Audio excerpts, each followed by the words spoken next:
It's being called a historic and generational reversal. Gen Z is attending church more often than any other age group. So says a new study anyway from Barna Group. So what are the reasons for this, and what are the implications for your church? That's what we're here to discuss. Let's dive in. Well, hey there, and welcome to the Pro Church Tool Show. We're here to help you and your church navigate the biggest communication shift in 500 years. I'm Brady Shearer, your host. I'm joined as always by my co-host. We call him Bishop Bro. It's Alexander Mills. Hello. And today, it's everyone's favorite episode, Bro Church Tools, where we open the mailbag to answer your questions. Bishop Bro, take us away with the first. Lots of great questions came in. The first one, what are your thoughts on Gen Z being on the top of church attendance? So the person that sent in this question got a reply from me. I said, source? And they sent me the source, Nice. which is from Christianity Today. And this study is in partnership with Barna and Glue. Yeah. It's called Gen Z Now Leads in Church Attendance. And here were some of the key excerpts from this report. Churchgoers between the ages of 18 and 28 attend church more frequently than their older siblings, parents, or grandparents. A new study, part of the State of the Church Research Initiative from Barna Group and Glue, found a post-pandemic surge among Gen Z churchgoers over the age of 18.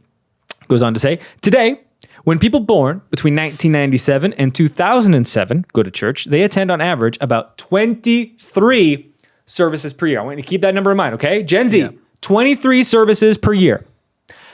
Gen Xers, in contrast, make it to about 19. So 19 versus 23. Boomers, 17. Millennials, 22. All right. Which is not so up. bad for us. And that's up from 2012 Yes. when we were at 19. So the Look at us millennials, reversing the whoa, trends. coming back to church. to the Lord. So how are we millennials going to make this story about us? Well, let me tell you. They describe the study, as a historic and generational reversal. Interestingly, what we're seeing across all generations is that when people are in church, they're going about 2 out of every 5 weekends. Like Max. Right. And so this is distinct from the idea that I think a lot of us have in our mind as like, oh yeah, church, I go every Sunday. Mm-hmm. In reality, the behavior is that, no, it's kind of like it's 40% of the time we go. And of all the generations, Gen Z currently is the generation that goes the most frequently. But to be clear, we're talking about the low end of boomers being 17 out of 52, with the high mark of Gen Zers being 23 out of 52. And honestly, we don't really know where was Gen Z before. All we know is that millennials were at 19 before and 22 now, which is where I think the meat of this story is. You all tried to write off this generation. Well, guess what? We had kids, we bought homes, and we thought, probably should go to church again. And we're back in a not a big way, but like in some way. The study also, and this is important, does not look at overall attendance percentages, but just frequency. Quote, it is possible, so one of the takeaways, that the frequency of Gen Z church attendance has increased in the last 5 years because less committed, less regular churchgoers have simply stopped going. Perhaps the ones who still go are more likely to go more. And so to the person that asked me this question, thoughts on Gen Z being on the top of church attendance, I think that we have to take a very sober look at this because, frankly, I want to read a study like this and rejoice and be like, we're back. Christianity, it's back in a big way. But we have to then contrast that with the fact that we're not seeing like volume increase. We are seeing frequency increase. Of the percentage of that generation that does go to church. Right. Yeah. And those are distinct things. Pastor, your thoughts? Well, over the last 12 months, 12 months or so, this conversation has kind of come to the top of not just like these niche Christian corners, but major news publications have published articles and research on this topic of Gen Z coming back to church. The word revival has been floating around. And we've talked to our friend Ryan Burge from Graphs About Religion about this, and he's handled this data more than any of us.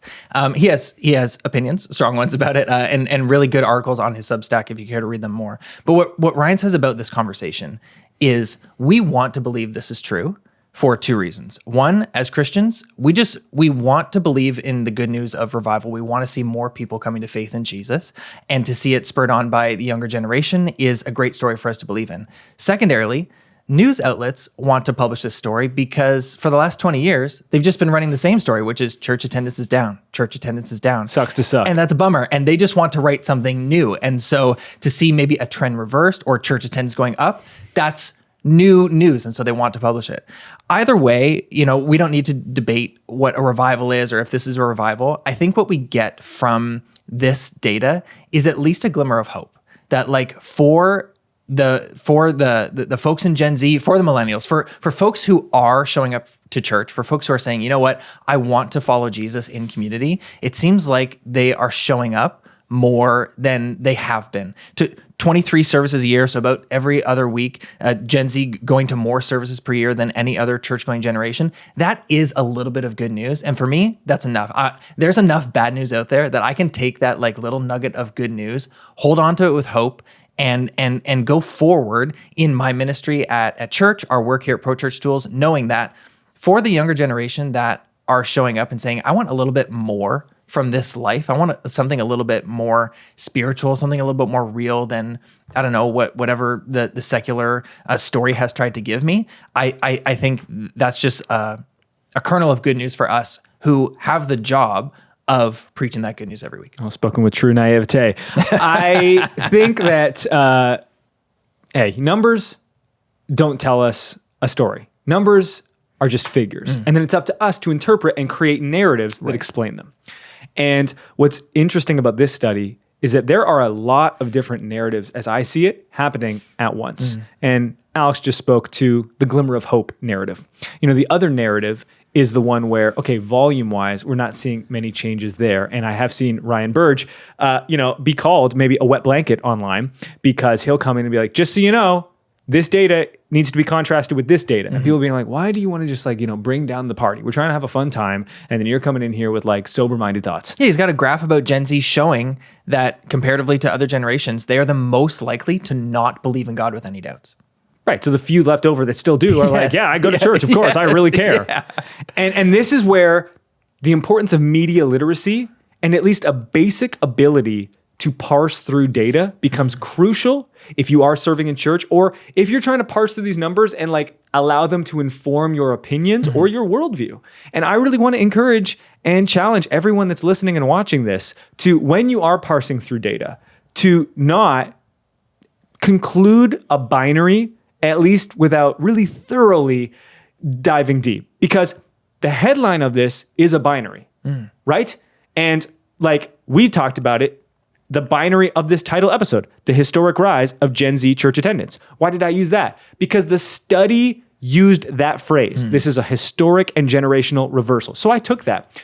The reality is that there's a lot of nuance in this. And anytime we look at data that is intertwined with faith and existential matters of life, it's never going to be as simple as black and white. And so to the person that asked this question, it's hey, this is where I think if we look at frequency, what you could take away is, cultural Christianity in Gen Z is even lower than it was with millennials, which is even lower than it was with Gen X, which is even lower than it was with boomers. Because if you don't just go to church anymore because that's what you do. Right, exactly. Because if you see the frequency of church attendance increase the younger you are, but then inversely, you see that the youngest generation are the least likely to believe in God, what that could suggest is that, yes, people aren't going to church just because you do, but if you do go, you really care. Yes. And that could be an important takeaway that informs what you do in everyday ministry. Yeah. What would probably not be as useful would just be Gen Z's bringing revival. Because as much as I want to believe that and want to endorse that and want to pray for that, I also don't want to misinterpret data with a rose-colored set of glasses and then have that misshape or distort my worldview. Because I think if my worldview, the more sober it can be, the better that I can engage in ministry. And as much as hopefulness is important, and I am about as optimistic about things as they come, I always want to counterweight that with a sober worldview. The more distorted my worldview is, the more likely I am to make decisions that don't actually meet the needs of people, because I'm serving a need that maybe doesn't exist in its fullness the way that I think. And so it's good news for the senior leader when you get up there and you look at your congregation and you see young people. For the youth pastor, when you do your young adults nights and you look at all the young people, for the ones that you see there who choose to show up, you know that they are there because they want to be there. They're hungry, and so you get to meet them with the gospel right there, and that's good news. Let's continue speaking about Gen Z and Gen Alpha, because the next question comes in and says, what's the biggest social media difference between Gen Z and Gen Alpha? It's that time, everyone. We have reached a new generation that is actually more interesting than the one we've been talking about for a long time. And Gen Z to the side. There isn't really a generation that deserves this more, I think, than Gen Z, because they're the generation that came after us. And I remember writing content about millennials in like the early 2010s. I would just use the keyword millennial in a blog post or a YouTube video, and it was magnetic for views and clicks. And then it wasn't so much. And suddenly it was like, Gen Z this, Gen Z that. And then I would write and publish videos about that. And that was magnetic for clicks. And nowadays, it's Gen Alpha. So if you're Gen Z out there listening, you're about to go through it. Yeah. You know what? You might call me Unk. Look in the mirror, Unk. Look in the mirror, okay? So the kids, what's the difference between the new Unks and the true kids, Gen Alpha? So some are saying that Gen Alpha should, at this point, just be referred to as Gen A. And that if they are going to assume the mantle of like the Alpha generation, it has to be earned. And we're just not going to give that to them. So I think that's fair. And I'm going to be referring to them now as Gen A until they prove to me that they deserve Gen Alpha. Because so far... We'll see what their church attendance is like. You know what, right? Because what have they brought us so far? Yeah. They call us all chopped and Unk. They have proliferated 6-7 to the point that ESPN is now, do you know what? I know of it. Yes. I have no concept of what it is. Right. I'm not sure anybody does. No. Also, the little Labubu dolls, is that what they're called? Yeah, I don't know if that's them, but they're definitely, they're playing a role in it. But that's transcended them. That's a shame, really. I don't want to tell you how many Labubus are in my house. Yikes. So you have 2 girls, so. I have 3. Yeah. There are 3. Oh, jeez. Brittany's decorating your bed with Labubus. I don't want to answer that question, and I don't have to. I plead the 5th. The biggest difference between Gen Z and Gen Alpha right now, in my mind, is really the stage that they're at in life. And this can be tricky with generations because this happened with millennials. In your mind, like millennials, young, until one day, like they're all mortgage havers with kids. Right. And they're like dropping off their children in kids ministry.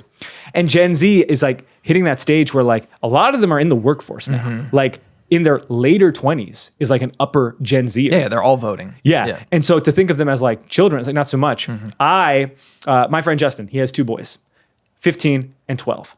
And so like when they come over or when we're together in France for 15 straight days, they do a really good job at like educating me on what's happening. And so like in April, you know, Eli and River are looking at me being like 6, 7. And I'm like, I'm trying to educate them. And I'm like, no, this is 6 foot, 7 foot. 8. And I'm like, this is what 6, 7 is. Okay. This is a Lil Wayne song, you know, Wheezy. Yeah. Okay. They're like, we don't know what that is, but it's 6, 7. And it's so funny because this is like language. It's slang from Gen Alpha that has become so popular that ESPN purposefully did like a Monday Night Football graphic where they took a player with the number 6 and put him next to 7. Like it's 6, 7 is not cool anymore. Like it has jumped the shark, and it's unfortunate because I felt like I just started to get on with it. Like I made a 6, 7 reference. You're showing your age. No, I did it before. Oh, okay. And they were like, "Oh, Unk, Unk, thanks to the boys. Welcome to the Unction." Yeah. You're not chopped anymore, but now it's a little bit over the hill. So, Gen Alpha is like getting like they're in high school, they're almost in high school, and soon they're going to be like in their early 20s, and they won't be like kids anymore. And so the biggest thing that I'm trying to reframe in my mind is like, okay, Gen Z kind of exiting the influence of pop culture. It starts with slang, and then it's clothing, and then it's music, and then it's like, oh, everything they care about is what matters most now in creativity. And Gen Z, I mean, they're just going to be in the rear view the way that millennials were. And then Gen Z, what they can look forward to is soon the soundtracks in movies will be like, I remember when this song came out. And then the internet will be like, let's bring back this era of music. Like, era? That's just music. Yeah. Oh my gosh, no, that's not music anymore. Hey, as it relates to social media, I wonder about Gen Alpha, because they're growing up in a world, at least and it's not just in the West, but they're growing up in a world where phone-free schools are trending towards being the norm, which for Gen Z was not the norm. Gen Z, as far as social media use goes, was like the most unbridled kind of Wild West. No regulation, just like smartphones for everyone, AirPods in class, the whole bit. And now schools, parents, boards, everyone is realizing, okay, we need to regulate these devices because they're not healthy for our children. So phone-free schools are like really, really taking off, much in thanks to the work of Jonathan Haidt. And so I wonder about, and we just don't know until we know, but about Gen Alpha's relationship to the digital world and social media, how not having access to their devices as much as Gen Z did will impact their relationship to social media as they grow into adults. We'll only know that in hindsight with 2020, but for now, it's something that we're seeing playing out in real time, and I'm curious about that. The next question is the question that everyone is listening to the show for, which is the people want to know. It's September. Is it September still? No. It's October. The people want to know. What's your fall fragrance lineup for this year? Yeah, so to provide some context, I care about fragrances and have made that known to people. And so I regularly get DMs in the new season. What are you wearing?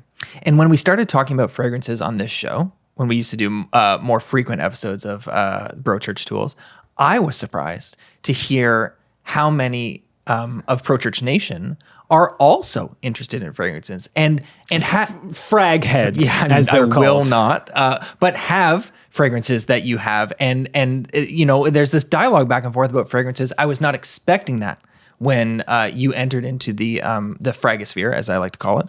It's actually a lot better. And so, non-ironically, people want to know the answer to this question. So what are you wearing this fall? Well, we'll keep it brief. What I do is I segment out per season. So I have roughly... Of course, because you're not a sociopath. Right. 4 to 8 fragrances for autumn, 4 to 8 for winter, 4 to 8 for spring, 4 to 8 for summer. And so as you get closer to the end, you say, all right, 4 to 8 in summer. We had a great run. I love you all. I'll see you next year. Fall, come on down. So what are we wearing? We're wearing Creed Viking, which is like elevated Old Spice, and it's got this mint with pink pepper. Gorgeous. Creed Aventus. Some say the GOAT. Some say overrated. It's like probably the GOAT though. This is pineapple with smoky birch. Tom Ford Ombre Leather. This is like, I don't ride a motorcycle, but if I did, this is what I would smell like. Okay. But it's not animalistic leather. It's not like that. It's like a sweet leather. It's like a seductive leather. It's like, oh, date night with the missus. Hello. There's a reason why we don't do these episodes anymore. Okay, I got two from a house called Parfums de Marly. Okay, this is Habdan first, Habdan, which I think is think about like fall fair. I can't stop thinking about fall fairs. Right. What do they call that in America? I don't know. I don't think they call it fall fair. They call it something Harvest else. Festival. Yeah, that's the Christian version. It might come to me. But this is like, caramel apples, candy apples. State Fair. State Fair, that's pretty good. Yeah. It's got some woody notes. This is like, I'm just going to get on a rickety carousel I love it. with my high school crush, and we're going to hold hands, and it's going to be just memorable and magical. Also from Parfums de Marly, Leighton. This is warm, spicy apple pie, but masculine. Okay. Don't worry. Okay. It's not too much of too much like just food. Xerjoff Naxos, which is creamy honey tobacco. Is that a new one? No, it's been around. Okay. And that's the thing about my fragrances. I actually haven't bought a new one. Right, because you're locked in on the Four Seasons. Right. And like these are my fragrances. These are the scents. When I come back to summer and I wear one, Britt's like, it's back in a big way. And she's happy about it. You don't want to like mix it up. Yeah. You want like, that's what dad smells like. That's what grandpa's signature scent. Yeah. Love that. What the heck? You added one. It's been a while. It's been a while since we've done a fragrance segment. I was like, what is that? And since we've done the fragrance segment, I can't wait for you to pronounce this one. I have found, thanks to you and Rebecca, you two conspired, and you found an Icelandic fragrance house called Fischershund. That's my best effort. pretty good, yeah. And the fragrance house, I didn't know this. I'm not even sure you knew this. like when you dug it up for her, it's, all natural fragrances from Iceland. You and I have such fond memories in Iceland, but the folks behind Fishersund, it's Jonesy from Sigur Rós, the band. And the fragrance house is in his old music studio. So for folks who listen to that music, there's kind of a link there. And they do 2 collections, like a warm collection and a cold collection. So like, summer-ish and winter-ish. And I have both. It's three fragrances for each. And just coming out of summer, there's a fragrance in the summer kit called Utility Kit. And it's a collaboration between Fishersund and this brand called 66 Degrees North. It's some Icelandic outdoors brand. And I do know 66 I put it on North. this morning, and Rebecca smelt me, made an audible gasp, and she said, I'm actually not going to repeat what she said. That's smart. But it was marital. Bro Church Tools After Dark. Here are the notes: ozone, moss, fresh cut grass, Siberian fir, bergamot, and Arctic thyme. Because this fragrance house is, made with the spirit of Jonesy. If you go there, there are poems for each of their fragrances that you can have read to you online in either English or Icelandic. And there's an entire playlist to go along, musical playlist with each fragrance. So that's a little bit over the top, but I have found some fragrances that I love thanks to you, and my wife loves them as well. Ozone, more like... We don't ever cut things from this show, but we are going to cut that. Moving on, and quickly. What do you think of churches sending greetings or thank yous to new followers on Instagram? So okay. Back up a bit. Okay. Not back to the fragrances. No, we got to move on. Yeah. So I have been working with a number of physiotherapists and stuff. I'm like, I have a little stiff neck. You got to work on it, right? So I came across this rehab account on Twitter X, and I followed it. This is like 6 months ago. And I received a DM from this account. And I said hey, Brady, wanted to know how you followed me. Just interested in my content, or do you need help with something? And I didn't respond, but that DM has lingered in my mind, because there have been times where I'm like, you know what, maybe I should see another specialist on this. And I've thought to myself, you know what, if it ever gets to the point where I really want to try something different, I'm going to respond to this person. Interesting. And I think it was only because they sent that DM. Now, oh, for sure. I think that DM was personal, or if it wasn't, it was sent in a way where it felt very personal. And even if it was automated. Well, yeah, it was automated. Yes. But when you respond, you're going to be in contact with the person that you're expecting to talk to. Yeah. Not with a bot. And so I think historically, I would have said don't do this. It's awful. And then after this experience, I was like, you know what? I think this can be done well. And so I think you just need to make sure you write the message in a way that feels really organic. So something as simple as and this is off the top of my head, hey, Mark, thanks for following our church. And then you want to put something in afterwards that prompts a conversation. It could be as simple as just hey, our service times are here. If you're thinking about visiting, let us know. We'd love to answer any of your questions. Yeah, you could acknowledge the local element, because you know that folks are going to follow you that are not local to your area. But you could say hey, Braid, notice you follow us. If you're local to Niagara, would love to see you at blah, blah, blah, blah, blah. Or if you're a full-time pastor and you've got time in your schedule, you could offer to do the thing where the pastor takes you out for coffee. You could go that far. I like that a lot. What do you think, as far as Instagram, do you know what kind of automation feature there is for this? Oh yeah, ManyChat or any of the so automations. They can do it. So, yeah. You can set up any number of different triggers. So a new follower trigger works. Interesting. I've never received one of these. I do not like the DM auto response. So I send you a DM hi, we got this. Yeah, is it okay? This now you sound like a robot. Or to use Gen Alpha, Gen A language, you're sounding like a clanker. Wow, that's new to me. I don't know any Gen Alphas. You don't know clanker? No. Well, I guess my niece and nephews are Gen Alphas, and they, you know what they do? They don't bring their language to me. They speak their language to each other in my presence. The derogatory slur towards the AI robots. And then I have to ignore them so that they don't get the attention they're looking for.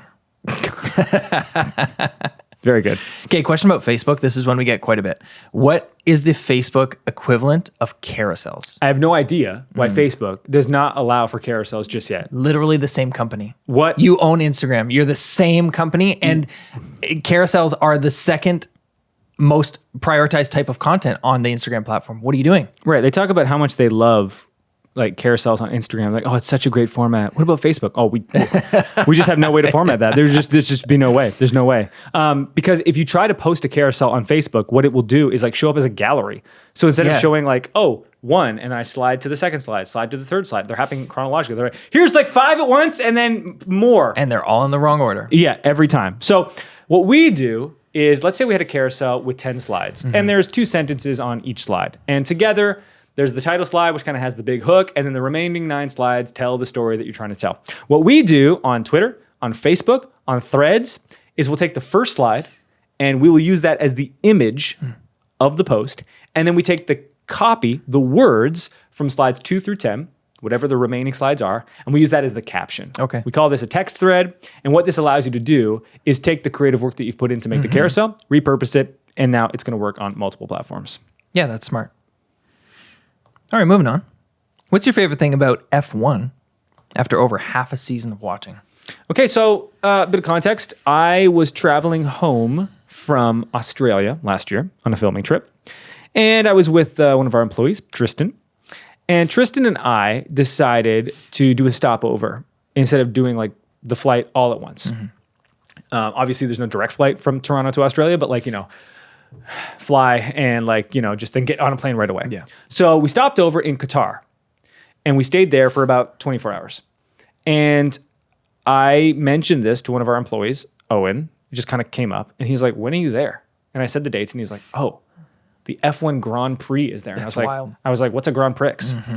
And he's like, no, like it's F1. I was like, cars go vroom? I didn't grow up with cars. Yeah. I didn't grow up with motorsport.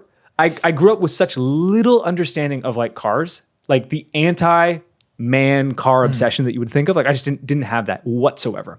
And so motorsport has never interested me. I think I would be the type of person that would be like, they all go in a circle? Huh? I did have like a brief run with NASCAR in like 7th grade. Didn't we all? It lasted for like about a year. And I was like, Kevin Harvick, he's my guy.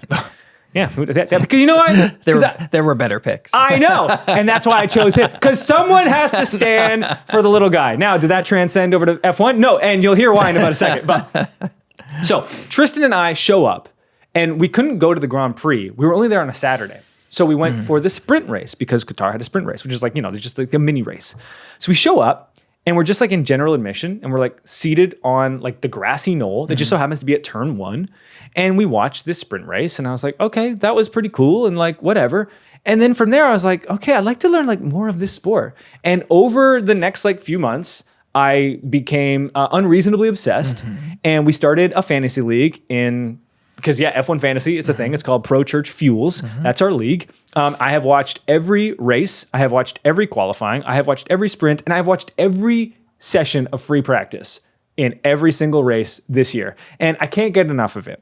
And I had to decide which team I was going to align myself with. And regrettably, I aligned... Like conceptually.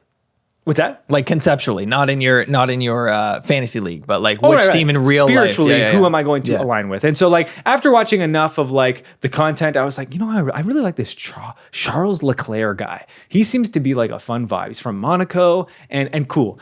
But the problem is that like I liked him as a driver, but then there are also like the car constructors. So there's like Ferrari. Yeah, who does he drive for? Mercedes, McLaren, Aston Martin.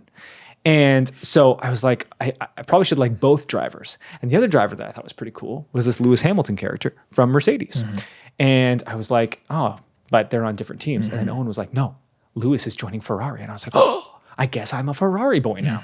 And I've come to learn. But for anyone who's watched the show over the last year, has been visibly apparent a couple more than once with the Ferrari kind of gear that you've started to sport. Yeah. And unfortunately, what I've learned about Ferrari is that they're a lot like the Lakers and the Yankees in that like everyone loves them, but they're like historically mismanaged. So not only do you cheer for like the most popular team, so you get like no credence, like no like credits for like, oh yeah, I like Williams, but you're also miserable. Yeah. So pretty miserable on that front. But I did get to go to another Grand Prix in Italy. I got to go see the race in Imola, which was a lot of fun. And basically, I think this is going live like 2 or 3 days before I will be at the Singapore Grand Prix, which is really fun as well. The great part about this, though, has not been that I have been enjoying it, but that like the whole office has like got on board. Hey, I didn't see this coming. With F1. So Alex, tell me about your journey. Hey, when you brought this to the table, F1 Fantasy, because we've been playing fantasy football for a few Thoreau years. Church Thoreau Tools. Church Tools, which we've all kind of like gotten into, and it's been fun. But like a lot of us have pre-existing context for football. You know, you grow up watching football on the TV on Sundays, and we watch NASCAR in our house. But like I was never into F1. I think part of it had to do with just the timing. It's usually Sunday morning. You know, you're off to church. And when we started our F1 fantasy league, it's pretty. There's quite a lot of moving pieces to F1 fantasy, even both managing budget and points, and it's complex. It felt like a tall task for a lot of folks. Like none of us had experience with F1, but at this point we're about just over halfway through the season. And like, I'm not ashamed to say that I've had like full on anxious dreams about F1 fantasy. It's been so much fun to play the game, and also like be interested now in the sport of F1, to the point where like my son is like, I haven't told you this yet, but he found a race car driver Halloween costume. So he's going to be an F1 driver. He's very excited about that. My daughter wants to be an F1 driver. Amazing. And so like, it's been this thing that not only this source of camaraderie, not only at work, but like in our family. And of course I have friends outside of the office who are in F1. So like now we get to talk about it. My dad and I have talked about it. And so we're just, I think, for the most part, we're having a lot of fun. Yeah. Depends on how the race goes. Now, how our fantasy teams are doing. There's one gentleman in this office who seems to be running away with the victory this year. Luckily, he's getting his butt kicked in football fantasy so far. So it all balances out. I've had a bit of a hand in that, which was nice. But yeah, it's been a lot of fun, and I'm sure there's tons of folks listening to this show who probably grew up with F1 and have history watching the sport. I would love to see race in person at some point. We have the Canadian Grand Prix in Montreal, which is not too far from home, which apparently is going to be a sprint race next year. Yeah. Rumors say. And in May, so it's going to be a snow race. Yes. What I didn't realize was how many people attend these races. Yeah. You know, you look at NASCAR races like, wow, that's 150,000 people. That's a ton of people. It's, you know, in some cases twice as many as a football game, and 6 times as many as a hockey game. But like 370,000 people at a because Grand Prix? They count over the whole weekend. Yeah. So that's like just so many people though. Yeah. And it's tough because when you're there, you can't get any cell signal. Yeah. Because there's so many people. It's just too many people. Yeah. Wow. So Singapore is a cool city too. Not just that you get to see a race, but yeah, and it's a street circuit. So it's awesome. Normally cars drive here, but today F1 cars drive here. Where do the patrons go for a street circuit? Like, are there grandstands? Oh yeah, all around. Yeah. Just in between buildings, wherever they can set them up. Yeah, like we're our hotel like will overlook the circuit, so you could get a hotel and not get a ticket. To the race. You just have to make sure that your room is on the right side of the hotel. But that's true. Like even in Imola, because Imola was like this old track that's like out in the countryside outside of Bologna. Like there are just like homes next to the track. Yeah. And that's what's so cool. I think this is what like drew me to it is like when I watch sitcoms, my favorite episodes are always the one where they like go on location. So like when the first season of The Office, when they play basketball, or like when they go to Michael and Jane's apartment and have like that episode that everyone hates. Like that's like one of my favorite episodes. So like the coolest thing about F1 is like every race is in a new country. Right. And it's a new track, and that track has weird things about it that no other track does. And you're in the country with those people, and they care about motorsport in this way, and they have their history with it in this way. When we were in Finland earlier this year, like I learned all about the history of F1 and motorsport in Finland, which I never would have anticipated. But it's like, no, like we have like so many drivers, and like our country is interwoven in this sport in ways that like very few are, even though we are this like smaller Scandinavian nation. And so it's very cool. Cars really do go vroom. They really do. Famously. Braden, how do you finish more work in less time? We talked about it earlier today. You don't work here. Right. I come to the office on Wednesdays. I work in my home office in the other hours. So churches have asked me this question in a few different varieties, and that's why I included it, because I've been asked it a few times in the last couple of weeks. Okay, we have limited resources. How do we do more with less? Right. And my answer to them has always been about repurposing work that's already done. So in the terms of creative, if you have a sermon, that should be the foundation for like the majority of your social content each week, because we're going to lean into the rhythm of church and our senior leaders creating this content. We can repurpose that for social. The other way to do more with less is to install systems. And in the context of something like communications, as an example, you can have systems for like, okay, if you are this type of ministry or group or event, you are allowed to do these types of promotions. And you can just like set up a matrix and grid for this. And this is a module in Pro Church Certified where we kind of go through like the 5 communication levels. And you can say like, okay, are you a level 1, a level 2, 3, 4, or 5? If you're a level 5, which in our matrix means that you are an individual, group, or event. So you're like the running club at Jack's Cafe on Saturdays. Okay, if that's you, you get access to these promotional items and these ways of like elevating your event and talking about it in church. When you install structure like that, what it does now is it immediately, permanently lays the groundwork for what every person has access to. So now you never have a conversation again with anyone about like, can I get this, this, or this? So what this does is it reclaims time. And this is why I love policy and systems, because once they're installed, they eliminate questions, they eliminate these conversations, and now you're able to just get to work. Because as someone that manages people and someone that has like worked in, you know, an office like of a size of like most churches have like size of people that I manage similarly. Like so much work can be done when you are focused, and so much time can be wasted when you're just like lost in busy work.